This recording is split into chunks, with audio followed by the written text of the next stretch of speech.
அதிமுகவிலே இணைந்த திமுகவின் முக்கிய தலைவர் அதிர்ச்சியில் ஸ்டாலின். நண்பர்களே, நம்ம அதிமுக தொண்டர்களாக இருந்தீங்க அப்படின்னா மறக்காம நம்ம சேனலை சப்ஸ்கிரைப் பண்ணிட்டு இந்த வீடியோக்கு ஒரு லைக் பண்ணிருங்க. அனைத்து இந்திய அண்ணா திராவிட முன்னேற்ற கழகத்தை பொறுத்த வரைக்கும் நம்ம அனைவருக்கும் தெரியும், 2026 சட்டமன்ற தேர்தலுக்கு தயாராகி விட்டார்கள் அப்படிங்கிறது. 2026 சட்டமன்ற தேர்தலுக்குரிய அனைத்து விதமான வேலைப்பாடுகளும் 90% நிறைவடைந்திருக்கிறது. அடுத்த கட்டமாக மக்களிடத்திலே அதிமுகவை கொண்டு சேர்ப்பது, திமுகவை எப்படி தமிழக மக்கள் மத்தியிலே திமுக என்னென்ன பிரச்சனை சந்தித்திருக்கிறது, எவ்வளவு கடன் என்பது இருக்கிறது, மக்கள் என்னென்ன பிரச்சனை சந்தித்திருக்கிறார், அனைத்தையுமே தமிழக மக்கள் மத்தியிலே கொண்டு செல்லக்கூடிய வேலைகளில் தான் அதிமுக இருக்கக்கூடிய முக்கியமான தலைவர்கள் அதிரடியாக இறங்கியிருக்க.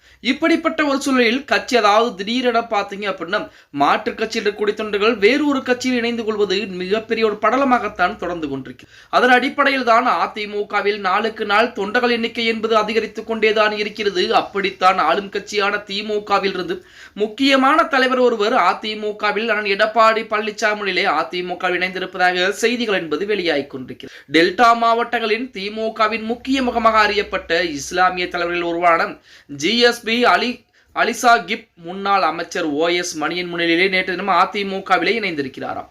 நாகை மாவட்டம் திமுக சிறுபான்மை பிரிவு துணைத் தலைவராக பணியாற்றி வந்த இவர் மறைந்த இசை முரசு நாகூர் ஹனிபாவுக்கு மிகவும் நெருக்கமானவர் என்பது குறிப்பிடத்தக்கது. திமுக நடத்திய பல்வேறு போராட்டங்களில் பங்கேற்று ஹனிபாவுடன் இணைந்து சிறை சென்றவர் என்ற பெருமையும் இவருக்கு இருக்கிறது அப்படின்னு கூட சொல்லலாம். சிறுபான்மை மக்களின் வலிமையான குரலாக திகழும் அலிசாஹிப்பின் இந்த திடீர் முடிவு நாகை மாவட்ட திமுக வட்டாரத்திலே மிகப்பெரிய அதிர்ச்சியை ஏற்படுத்தி இருக்கிறது. வரும் தேர்தலில் சிறுபான்மையினர் வாக்கு வங்கியில் இது மிகப்பெரிய ஒரு தாக்கத்தை ஏற்படுத்தும் என கணிக்கப்பட்டிருக்கிறது. திமுகவில் நீண்ட காலம் பயணித்த ஒரு மூத்த தலைவர் தற்போது அதிமுக இணைந்திருப்பது டெல்டா மாவட்ட அரசியலில் அதிமுகவிற்கு மிகப்பெரிய ஒரு பலமாக மாறி இருக்கிறது அப்படின்னே கூட சொல்லலாம்.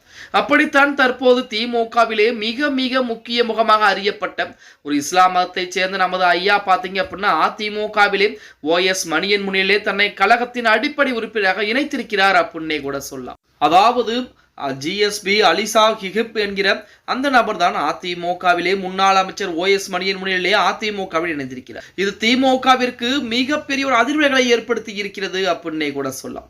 எது எப்படி இருந்தாலும் 2026 சட்டமன்ற தேர்தலிலே அதிமுகவிற்கு நாளுக்கு நாள் பலம் என்பது கூடிக்கொண்டே இருக்கிறது. அதே போல் OPSஐ நம்பி சென்ற அனைவருமே தற்சமயம் அதிமுகவிலே மீண்டும் தாய் கழகமான அதிமுகவிலே இணைந்து கொண்டுதான் இருக்கிறார்கள் அப்படிங்கிற செய்திகள் கூட தற்சமயம் இணையதளங்களிலே உலா வந்து கொண்டுதான் இருக்கிறது அப்படின்னே கூட சொல்லலாம்.